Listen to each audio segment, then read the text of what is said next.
দেখো বন্ধুরা, আজকে তোমাদের একটা জিনিস দেখে, আমার ছোট্ট গাছে কত বড় বেগুন হয়েছে দেখো। আর বাজারে এখন বেগুনের দাম হচ্ছে আগুন, মানে বেগুন হচ্ছে রাজা। আচ্ছা, এই একটা গেল।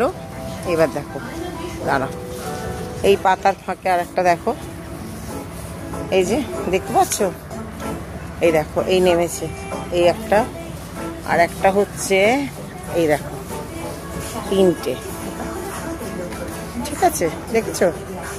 এই দেখো, এই গাছে তিনটে বেগুন বড় বড়, পাতার আড়ালে চলে যাচ্ছে। আচ্ছা, হলো।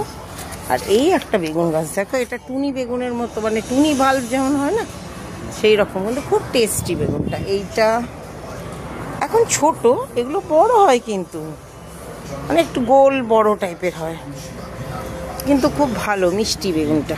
এই দেখো, এইটা কুঁড়ি ফুল বেগুন, এইখানে পাতায়, ওইদিকে, মানে খুব বেগুন হয়েছে গাছে, দেখেছো? তো ভাবছি যে ভাইদের বাড়িতে গোপাল আছে, ভাইয়ের বউ পুজো করে, জন্মাষ্টমী হবে, তো ওকেই বেগুনগুলো দেবো, ওই ভাজা হবে গোপালের, তাই না? কি ভালো দেখতে লাগছে বলো।